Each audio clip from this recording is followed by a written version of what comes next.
Oke guys, jadi kita kayaknya di episode kali ini balik lagi ngebahas drama lagi nih guys. Dramanya bukan sembarang drama nih guys. Ini drama yang banyak ditunggu-tunggu ya guys. Bahkan barusan aja udah ada pop-up yang masuk. Si penonton ini gue lupa namanya siapa. Dia menantikan drama ini guys. Jadi biar kita nggak lama-lama, drama yang bakalan kita bahas untuk episode hari Selasa ini adalah dramanya VWR ya, atau Betsum yang lebih dikenal dengan Batman Mesum alias Victor Wikondo Raharjo. Kenapa dramanya Victor ini terkesan rame guys? Ya karena dia nggak usah ada drama aja suka bikin drama guys. Ada masalah dikit digede-gedein sama dia. Ada coel-coel dikit digede-gedein sama dia. Memang nih orang biang drama juga guys. Nah sekalinya dia kena drama ya jadi apa ya, kendaraan publik untuk hatersnya dia untuk menyerang dia guys. Tapi dia salah apa enggak? Kita bahas sama-sama. Sebelum kita mulai gue harus ngingetin dulu, video ini tidak disponsori oleh Victor Wikondo Raharjo atau oleh institusi manapun juga. Ini benar-benar video independen. Seperti bagaimana yang kalian tahu, gue selalu berusaha melihat masalah dari dua sudut pandang yang berbeda. Jadi dari sudut pandang penjual dan pembeli selalu kita bedah dengan teliti dan semoga nggak ada salah ya guys. Sebelumnya jangan lupa like, comment, share, subscribe, nyalain loncengnya, terus Saweria di pojok kanan bawah. Kita langsung mulai dari asal muasalnya dulu ya guys. Asal muasalnya tuh kayak gini guys.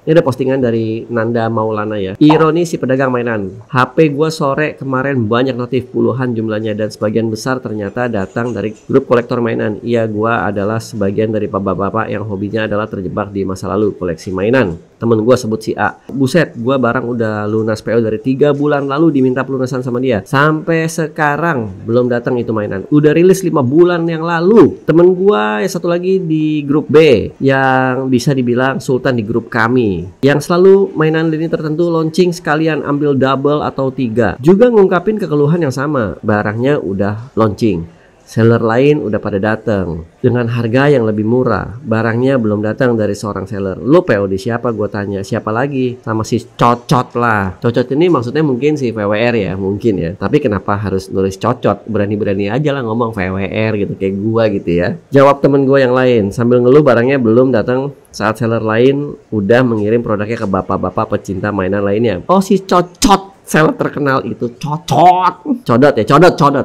salah, codot. Yang jelas gue tahu dia seller terjamin. Gue sendiri beberapa kali beli di dia. Terus langsung komen-komen yang masuk ya, ada dari teman-teman gue juga, sangat mewakilkan. Jangan lupa jebakan revisi kurs ya. Biasanya kan kalau udah telat-telat gitu kan ada revisi kurs yang anjing ya. Kepo gue, mau nebak takut salah. Udah, jangan takut salah lagi. Di video gue ini gue nggak sensor ya. Di sini gue langsung menyebut yang dituju di sini adalah Victor Wikondo Raharjo, seller brengsek itu ya. Brengsek dalam artian banyak bacot ya guys ya. Udah jarang PO di seller-seller lain, cuman itu aja yang kenal lama dan nggak pernah ada masalah. Nggak cepet, nggak juga lama, tapi asik. Yoi, makasih buat tulisannya yang sangat bagus. Nah, berselang sekitar berapa jam lah ya, keluarlah klarifikasi dari sang Cocot ya, atau Victor Wikondo Raharjo. Hai guys, jumpa lagi dengan VWR's News. Anjing, sok-sok kayak udah portal berita lu monyet. Kali ini aku membahas secara global permasalahan yang hari ini terjadi, mengguncang dunia permesuman hobis toys kita. Enggak sih, kalau dibilang mengguncang dunia hobis kita enggak. Lu aja yang lagi apes, yang lain buktinya seller masuk kok. Jadi lu jangan seolah-olah ini terjadi kepada semua seller bro. Enggak bro, ini terjadi kepada lu doang. Sekali lagi nih, terjadi kepada lu doang. Seller lain barangnya udah nyampe bro. Kecuali semua seller se-Indonesia tidak punya barang, nah itu lu boleh ngomong mengguncang semua. Ini no, seller lain udah ada barang, udah pegang barang. Lu doang yang nggak pegang barang. So why? Lanjut lagi ya. Banyak yang bertanya-tanya dan kesempatan aji mumpung untuk menyerang diriku dan menghujat dan lain-lain. Ya jelas bro, karena lu juga bukan tipikal seller yang adem ayem. Maksud gue gini, lu juga tipikal seller yang menyerang seller lain. Jika seller lain mengalami keterlambatan barang dan lu punya barang duluan, lu akan mengambil kesempatan dan momen itu untuk menaikkan diri lu, menaikkan kualitas lu. Secara tidak langsung, cara lu itu menjatuhkan seller-seller lain. Coba sekarang posisinya kalau dibalik seperti ini. Barang lu belum sampai, tapi barang seller lain itu sudah sampai. Apakah seller-seller lain itu menyerang lu atau membanggakan dirinya sendiri dengan nyindir-nyindir? Makanya kalau beli di yang tercepat apa-apa segala macam. Enggak kan? Nah makanya mereka-mereka ini sekarang punya kendaraan politik baru untuk nyerang lu ya, karena perilaku lu kayak begitu. Cara nggak langsung, lu boleh nih Victor Wikondoro Harjo, lu boleh ngomong kalau lu tidak menjelekkan seller lain, lu boleh ngomong begitu. Tapi percaya atau tidak, cara lu menaikkan diri lu itu, cara lu menaikkan kualitas lu itu dengan mengejelek-jelekin, dengan menekan seller-seller lain itu.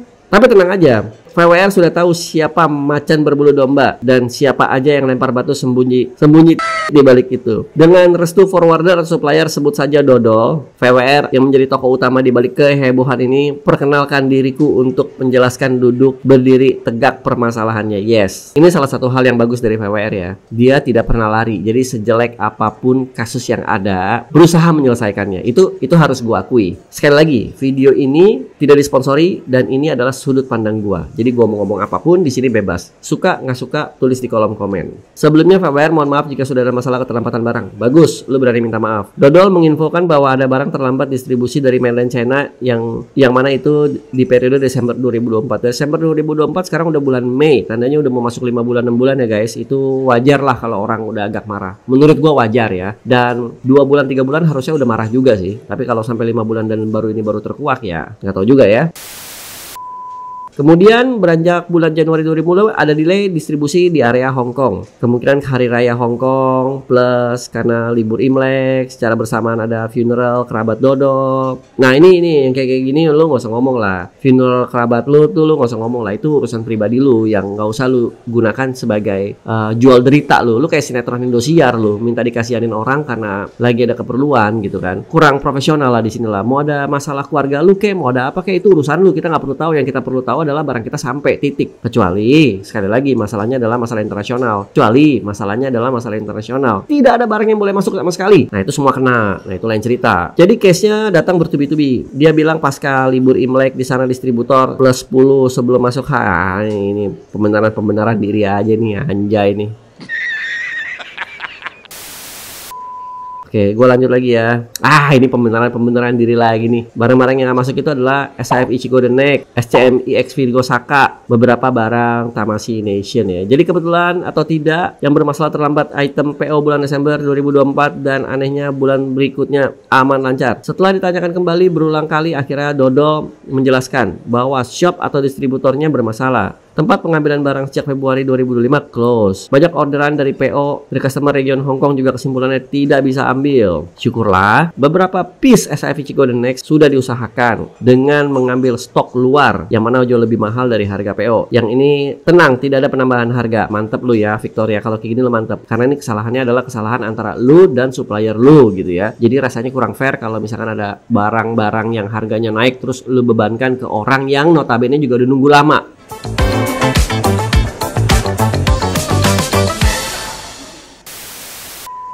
Itu sangat nggak fair banget. Ini gue nggak mau baca lagi ya, gue cuma baca bawahnya ya. Jarang terjadi ada delay begini sebenarnya selama VWR beroperasi. Cuman ini di luar kuasaku jika menyangkut forwarder, distribusi, pengiriman lintas negara. Opsiku saat ini hanyalah menunggu atau waiting. Iya, kita juga semua tahu ini bukan masalah yang bisa lu handle karena ini masalahnya udah menyangkut pihak ketiga. Tapi kadang-kadang lu suka terlalu membanggakan diri lu, terlalu menggebu-gebu kalau lu yang tercepat, tidak akan ada masalah, semua aman, apa segala macam dengan caranya lu, dengan perawakannya lu. Mungkin ini yang menjadi karmanya lu. Karma dalam artian mulut lu terlalu lemes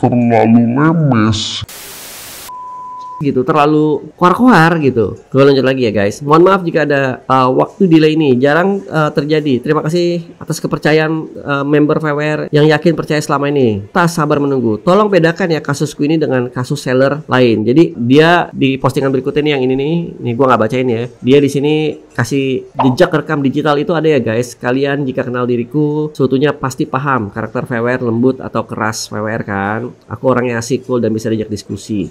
Langsung gue lengkap ya. Dulu yang bersangkutan kena kasus massal PO DX Voltes harga 7 juta. Jauh under retail. Ini yang kemarin gue ngoceh-ngoceh di grup ya. Yang karena si monyet ini pakai video gua, nama gue disensor, nama komentator yang lain juga disensor, tapi muka gue kagak disensor. Ya buat apa? Lagian kalau memang lu kagak mau sensor ya lu kagak usah sensor sama sekali. Kalau lu mau sensor, lu sensor yang bener, semuanya lu sensor. Dan yang terlepas lagi yang paling penting, poin nomor satunya aja, lu pakai video gua, lu kagak mention gua, lu kagak izin ke gua, lu kurang ajar bro. Tapi udahlah, gue nggak seberapa pusing masalah gitu-gituan ya. Gue nggak mau terlalu ribet lah ngomong-ngomongin begituan. Intinya lain kali ya tahu diri lah kalau menggunakan video-video orang ya, dikasih tahu dulu ke orangnya, senggangnya tanya dulu boleh apa enggak. Which is gue juga pasti ngasih dan gue pasti bilang udah nggak usah disensor bro, buat apa, karena I got nothing to hide bro. Gue ngomong fakta, ada bukti-buktinya semua. Gue lanjut lagi nih ya. Oh ini komen-komen gue nggak bacain ya guys, cuma ditampilin aja. Gue nggak bacain. Jadi kalau ada yang mau ngebaca komennya dengan detail, silakan videonya di pause ya. Intinya sih tadi barusan gue udah teleponan sama Victor. Teleponan, bener-bener teleponan aja gitu. Gue tanya masa lalu apa sih sebenarnya. Jadi intinya gini guys, barang yang dia masukin itu dia ngambil sama seller A. Let's say seller A di Hong Kong atau mainland China sana lah ya. Nah si seller ini ngambil lagi sama toko lain. Nah, tokonya itu tutup per Februari 2025. Jadi barang-barang yang diambil dari seller A, yang lainnya masuk semua lancar. Cuman barang-barang yang 3 itu tidak masuk karena suppliernya si A itu tutup. Ya, tapi balik lagi, pembeli mana mau tahu sih. Victor pasti ngambil cuan. Victor pasti ngambil untung. Yaitu udah dalam hitungan untungnya dia. Lu mau cari distributor lain kek, lu mau cari ke orang lain kek, lu mau gimana kek. Kita nggak perlu tahu, kita udah bayar fee lu, yaitu untungnya lu. Yang kita mau tahu itu barang sampai, dan kalau telatnya sampai 5-6 bulan gini ya itu kelewatan sih. Jadi intinya gitu guys. Kayak lagi di sini gue nggak ngebelain Victor, gue nggak ngebelain sellernya juga, gue juga tidak menyalahkan kawan-kawan yang marah ya, mau Sultan kayak, mau Sultin kayak, mau Sultun kayak, pembeli biasa kayak, gue tidak menyalahkan kalian. Kalian berhak marah, kalian berhak kesel. Cuman setelah gue ngobrol sama Victor tadi panjang lebar, intinya gini, Victor ini tetap akan menyelesaikan masalah ini. Mungkin tetap akan terlambat, gua nggak tahu. Untuk kalian bisa tahu lebih detailnya, tadi dia menyarankan, boleh nggak nanti lu di video lu sekalian bilang aja. Jadi kalau memang masih ada yang punya pertanyaan atau nggak yakin atau apa segala macam, langsung aja PM ke dia aja. Kalian pasti bisa PM dia di Instagram, dia juga punya akun. Buat teman-teman yang belanja sama Victor juga udah pastinya lu pasti tahu nomor telepon dia, dan dia kan juga punya grup apa tuh, grup WhatsApp ya, apa bedsum apalah, gue nggak tahu lah, gue nggak mau ikut grup-grup gituan lah. Intinya kalian bisa langsung ngobrol sama dia gitu. Dia cuma minta teman-teman semua untuk membedakan, dia ini bukan penipu. Kalau yang Voltus DX 7 juta itu memang nipu. Dia ini bukan nipu, dia ini beli barang tapi supplier tangan keduanya di sana itu tutup toko. Jadi beda nih, satu kasus penipuan, satu kasus memang apes. Jadi memang beda ya guys ya, itu yang harus disamakan. Jadi jangan menyerang Victor menggunakan kasus-kasus lain yang sebenarnya tidak relevan.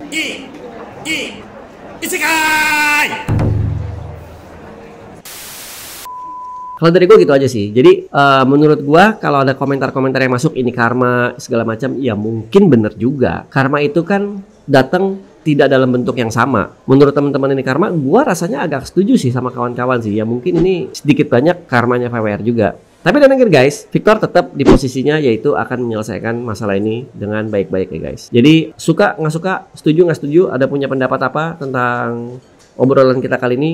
Ini obrolan terbuka dari sudut pandang gue aja.